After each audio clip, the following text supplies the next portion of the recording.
తమిళనాడులో ఘోర రోడ్డు ప్రమాదం చోటు చేసుకుంది. తిరువల్లూరు దగ్గర లారీని ఢీకొనింది ఓ కారు. అయితే స్పాట్లోనే కారులో ఉన్నటువంటి 5గురు కూడా మృతి చెందారు. వారంతా ఎస్ఆర్ఎం ఇంజనీరింగ్ కాలేజీకి సంబంధించినటువంటి విద్యార్థులుగా పోలీసులు గుర్తించారు. అయితే స్పాట్లోనే అక్కడ అందరూ కూడా మృతి చెందిన ఆందోళన కలిగిస్తోంది. నిన్న ఒంగోలు నుంచి తిరువల్లూరు వెళ్లారు 7గురు విద్యార్థులు. ఒంగోలుకు తిరిగి వస్తుండగా ఈ ప్రమాదం చోటు చేసుకుంది. ప్రమాదంలో నితీష్, చేతన్, రామ్, వికేష్ సుమారుగా 4గురు మృతి చెందారు. మరొకరి పరిస్థితి విషమంగా ఉంది. సో మొత్తం మీద తిరువల్లూరు సమీపంలో ఒక లారీని కారు చాలా వేగంగా వచ్చి ఢీకొనింది. కారులో ఉన్నటువంటి 5గురు కూడా మృతి చెందినట్టు తెలుస్తోంది. మృతులంతా విద్యార్థులు గుర్తించారు పోలీసులు. వారంతా ఎస్ఆర్ఎం ఇంజనీరింగ్ కాలేజీకి సంబంధించినటువంటి చెన్నై ఎస్ఆర్ఎం కాలేజ్ ఇంజనీరింగ్ విద్యార్థులుగా పోలీసులు గుర్తించారు. నిన్న ఒంగోలు నుంచి తిరువల్లూరు వెళ్లారు 7గురు విద్యార్థులు. అయితే ఒంగోలు తిరిగి వస్తుండగా ఈ రోడ్డు ప్రమాదం చోటు చేసుకుంది. ఈ ప్రమాదంలో సుమారుగా 5గురు మృతి చెందారు. వారి పేర్లు నితీష్, చేతన్, రామ్, వికేష్ గా తెలుస్తోంది. సో దీనికి సంబంధించి మరింత సమాచారం ప్రతినిధి రవి అందిస్తారు. ఎస్ రవి, అసలు ఏం జరిగింది? వారు ఎటు వెళ్ళి వస్తున్నారు? కారు వేగం కారణమా? అసలు ఏం జరిగి ఉంటుంది?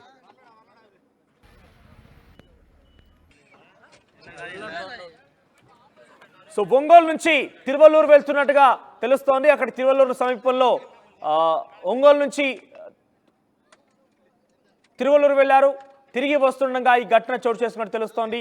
సో తమిళనాడులో ఘోర రోడ్డు ప్రమాదం జరిగింది. తిరువల్లూరు దగ్గర లారీని కారు ఢీకొనింది. స్పాట్లోనే 5గురు మృతి చెందారు. వీరంతా ఎస్ఆర్ఎం ఇంజనీరింగ్ కాలేజ్ చెన్నై విద్యార్థులుగా పోలీసులు గుర్తించారు. అయితే నిన్న ఒంగోలు నుంచి తిరువల్లూరు వెళ్ళి వస్తుండగా ఈ ఘటన చోటు చేసుకుంది. 7గురు కూడా ఇందులో ఉన్నారు. అయితే ప్రస్తుతానికి 5గురు కూడా మృతి చెందినట్టు తెలుస్తోంది. తిరిగి ఒంగోలు వస్తుండగా ఈ ఘటన చోటు చేసుకుంది. దీనికి సంబంధించి మా ప్రతినిధి లోకేష్ జాయిన్ అయ్యారు మనతో పాటుగా. ఎస్ లోకేష్, అసలు ఏం జరిగింది? ఎందుకు అంటే ఆ వేగం కారణమా, లేదంటే ఏం జరిగి ఉంటుంది? సుమారుగా 5గురు మృతి చెందినట్టు తెలుస్తోంది. వారినందరూ గుర్తించారా? వారి తల్లిదండ్రులకు సమాచారం అందించారా? ఏదైతే తమిళనాడు రాష్ట్రంలో తిరువల్లూరు సమీపంలో జరిగినటువంటి ఓ రోడ్డు ప్రమాదంలో మన ఆంధ్రప్రదేశ్ ఒంగోలుకు సంబంధించినటువంటి 5 మంది విద్యార్థులు కూడా మృత్యువాత పడినటువంటి సంఘటన తీవ్ర కలకలం రేపుతున్నటువంటి పరిస్థితి. వీరందరూ కూడా తిరువల్లూరు సమీపంలో ఒక టూర్ క్యాంప్ కి వెళ్ళినట్లుగా కూడా తెలుస్తుంది. మొత్తం 7గురు స్నేహితులు కూడా ఒకే కారులో ప్రయాణించారు. దాదాపు 2 రోజుల పాటు ఆ తిరువల్లూరుకు సంబంధించినటువంటి సైట్ సీన్ అంతా వాళ్ళు చూసుకున్న తర్వాత తిరుగు ప్రయాణంలో తిరిగి ఒంగోలుకి చేరుకునేటువంటి క్రమంలోనే ఆ తిరువల్లూరు దగ్గర కూడా అర్ధరాత్రి ఓ లారీని ఢీ కొనడంతో కూడా కారు పూర్తిగా నుజ్జు కావడంతో పాటు 5గురు విద్యార్థులు అక్కడే స్పాట్ లోనే మరణించినటువంటి పరిస్థితి ఉంది. మరో ఇతర పరిస్థితి కూడా చాలా విషమంగా ఉందని కూడా స్థానికంగా మనకు అందుతున్నటువంటి సమాచారం. ఈ ప్రమాదంలో నితీష్ వర్మ, చేతన్, రామ్, వికేష్, నితీష్ పూర్తిగా కూడా మృతి చెందినట్లుగా కూడా సమాచారం ఉంది. ఈ నితీష్ వర్మ గిద్దలూరుకు సంబంధించి ప్రకాశం జిల్లా వాసి, అదేవిధంగా చైతన్య, నితీష్ ప్రొద్దుటూరు కడప జిల్లా వాసులుగా తెలుస్తుంది. రామ్మోహన్ రెడ్డి కర్నూలుకు సంబంధించినటువంటి వ్యక్తిగా తెలుస్తుంది. చేతన్, యుగేష్ ఇద్దరు కూడా తిరుపతికి సంబంధించినటువంటి వ్యక్తులుగా తెలుస్తుంది. ఇక విష్ణు అయితే నెల్లూరు జిల్లా గూడూరుకు సంబంధించినటువంటి వ్యక్తులు. వీళ్ళందరూ కూడా తిరిగి ఒంగోలు చేరుకున్న తర్వాత అక్కడి నుంచి కూడా తమ ఊర్లకు వెళ్లాలని నిశ్చయించుకున్నారు. ఎందుకంటే వీళ్ళ టూర్ ప్లాన్ ఒంగోలు నుంచి ప్రారంభమైంది. తిరిగి తిరువల్లూరు నుంచి ఒంగోలు చేరుకున్న తర్వాత ఫ్రెండ్స్ అందరూ కూడా తిరిగి తన సొంత ఇంట్లోకి చేరుకోవాల్సినటువంటి క్రమంలో తిరుగు ప్రయాణంలో జరిగినటువంటి ఘటనలో 5గురు విద్యార్థులు ఒక్కసారిగా కూడా మృత్యువాత పడటంతో వాళ్ళ కుటుంబంలో విషాద ఛాయలు అలుముకున్నాయి. అర్ధరాత్రి కావడం, అదేవిధంగా వెహికల్ కూడా అతివేగంగా ఉండటంతో ఎదురుగా వస్తున్నటువంటి లారీని ఢీకొన్నటువంటి ఘటనలోనే ఈ రోడ్డు ప్రమాదం జరిగినట్లుగా కూడా తెలుస్తుంది. ఇక ఎవరిది తప్పు అనేటువంటి కోణంలోనే కూడా ఇప్పుడు తమిళనాడు పోలీసులు అయితే మాత్రం కేసు నమోదు చేసి విచారణ చేపడుతున్నారు. లారీకి సంబంధించినటువంటి డ్రైవర్ కూడా పరారీలో ఉన్నట్లు కూడా తెలుస్తుంది. మనోజ్, లోకేష్, అతివేగంతో పాటుగా వారు టూర్కి వెళ్ళి వస్తున్నారు కాబట్టి ఏదైనా మద్యం లాంటి సేవించారని ఒక అనుమానం వ్యక్తం చేస్తున్నారు పోలీసులు. అటు డ్రైవర్ కావచ్చు, ఎందుకంటే చాలా తరచుగా లారీ డ్రైవర్లు అయితే మనం రోడ్డు మీద చూస్తున్న నేపథ్యంలో మద్యం కారణంగా చాలా పెద్ద ఎత్తున మనకు కనబడుతూ ఉంటాయి ఘటనలు. సో ఇరువురులో ఎవరైనా ఆ కోణంలో కనిపించారా? ఖచ్చితంగా అలాంటి అనుమానాలు పోలీసులు కూడా వ్యక్తం చేస్తున్నారు. అదేవిధంగా మృతి చెందినటువంటి విద్యార్థులకు సంబంధించినటువంటి మృతదేహాలను సైతం స్థానికంగా ఉన్నటువంటి ఆసుపత్రికి తరలించి పోస్ట్ మార్టం నిర్వహిస్తారు.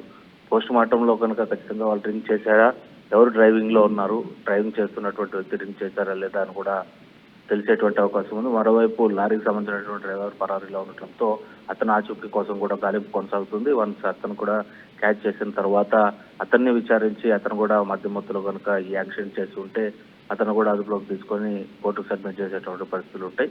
మీరు అన్నట్లుగా అంటే అతి కారులో వేగము, ఆ అదే సమయంలో విధంగా 7 ప్రయాణిస్తున్నట్టుగా తెలుస్తోంది. సో ప్రస్తుతానికైతే మీరు చెప్తున్న వివరాల ప్రకారం 5 మరణించారు. సో మరొక 2 పరిస్థితి ఏ రకంగా ఉంది? మరో 2 పరిస్థితి కూడా పూర్తి విషయంగా ఉన్నట్లుగా ఉన్న సమాచారం అందుతుంది. అయితే సర్వేయర్లు అవుతారు అనేటువంటి ఒక నమ్మకాన్ని ఇటు డాక్టర్లు కావచ్చు, అదేవిధంగా తిరువల్లూరుకు సంబంధించినటువంటి అధికార యంత్రాంగం చెప్తున్నటువంటి పరిస్థితి. ఇప్పటికే అర్ధరాత్రి జరిగినటువంటి ఘటన కావడంతో స్థానికంగా వాళ్ళకి లభ్యమైనటువంటి ఐడి ఆధారంగా కూడా కుటుంబ సభ్యులకు కూడా సమాచారం ఇచ్చారు. మరి కొద్దిసేపట్లోనే కుటుంబ సభ్యులు కూడా ఆసుపత్రికి చేరుకునేటువంటి అవకాశాలు కనిపిస్తున్నాయి. మనోజ్. రైట్ లోకేష్. సో వీరంతా కూడా ఆంధ్రప్రదేశ్ సంబంధించినటువంటి వివిధ ప్రాంతాల వారు. వీరంతా ఒంగోలు నుంచి ట్రిప్ ప్లాన్ చేశారు. ఒంగోలు నుంచి తిరువల్లూరుకు వెళ్ళారు. అక్కడ ఒక వాళ్ళకి సంబంధించినటువంటి ఒక టూర్ ఉంది. ఆ టూర్ ప్లాన్ చేశారు. తిరువల్లూరులో వారి యొక్క టూర్ ముగించుకున్న తర్వాత తిరిగి ఒంగోలు వచ్చిన తర్వాత ఎవరి ప్రాంతానికి వారు వెళ్ళవలసిందిగా విద్యార్థి నిర్ణయించుకున్నారు. వీరంతా కూడా ఒకే కాలేజీలో చదువుతూ ఉంటారు. ఎస్ఆర్ఎం ఇంజనీరింగ్ కాలేజ్ చెన్నైలో వీరంతా కూడా చదువుతూ ఉంటారు. ఒకటే కాలేజ్ సంబంధించిన విద్యార్థులు కాబట్టి వివిధ ప్రాంతాల వారైనప్పటికీ ఏపీలో ఉన్నటువంటి వివిధ ప్రాంతాల వారంతా కూడా కలిసి ఒక కార్ తీసుకొని కారు నుంచి తిరువల్లూరు వెళ్ళారు. తిరువల్లూరు నుంచి అక్కడ ప్రయాణం ముగించుకొని అక్కడ టూర్ ముగించుకొని తిరిగి ఒంగోలు వస్తుండగా జరిగింది ఈ ఘటన. తిరువల్లూరు దగ్గర ఈ ఘటన చోటు చేసినట్టు తెలుస్తోంది. సో మొత్తం మీద కారులో ఆ సమయంలో 7 ప్రయాణిస్తున్నారు. 7లో 5 కూడా మృతి చెందారు. ప్రస్తుతానికైతే మరొక 2 పరిస్థితి విషమంగా ఉన్నట్టుగా తెలుస్తోంది. సో వారందరినీ కూడా ప్రత్యేకంగా ఆసుపత్రిలో చికిత్స అందిస్తున్నారు ప్రస్తుతానికైతే. సో 5 కూడా పోస్ట్ మార్టం కోసం వివిధ ఆసుపత్రి తరలించారు. పోస్ట్ మార్టం నిమిత్తం ప్రస్తుతం తరలించారు. మరికాసేపట్లోనే పోస్ట్ మార్టంకి సంబంధించి కూడా జరిగే అవకాశం కనబడుతోంది. సో మొత్తం మీద 5 విద్యార్థులు చదువుకున్నటువంటి ఇంజనీరింగ్ విద్యార్థులు ఒకే ఘటనలో టూర్ కని వెళ్ళి తిరిగి ఇంటికి రావాల్సినటువంటి విద్యార్థులు వారి కోసం తల్లిదండ్రులు ఎదురు చూస్తూ ఉంటారు. కానీ మార్గ మధ్యలోనే ఒక లారీని ఢీకొన్న తర్వాత ఆ కారు కూడా మీరు చూస్తే పూర్తిగా కూడా నుజ్జు అయిపోయింది. కారు మొత్తం కూడా ముందు భాగం పూర్తిగా కూడా అతుక్కుపోయింది. అంటే పూర్తిగా చెప్పాలంటే కారు మొత్తం కూడా దగ్గరికి వచ్చేసింది. అంటే ఎంత వేగంగా ఎదురెదురుగా ఆ వెహికల్స్ ఢీకోండి అనేది చాలా స్పష్టంగా అర్థమవుతోంది. అయితే ఇక్కడ బహుశా ఎంతో కల్వర్ట్ ప్రాంతం అయి ఉంటుంది. కల్వర్ట్ పైన జరిగినట్టుగా మనం భావించాలి. ఎందుకంటే అక్కడ చుట్టూ విజువల్స్ చూసినా కూడా ఒక కల్వర్ట్ లాగా కనబడుతోంది. మధ్యలో డివైడర్స్ ఏమీ కూడా లేవు. ఆపోజిట్ నుంచి వస్తున్నటువంటి లారీ ఎదురెదురుగా వచ్చి లారీ ఢీకొన్నాయి. సో దీంతో ఒక్కసారిగా ఆ కారులో ప్రయాణిస్తున్నటువంటి 5 కూడా ఆన్ ద స్పాట్లోనే మరణించారు. మరొక 2 పరిస్థితి కూడా విషమంగా ఉంది.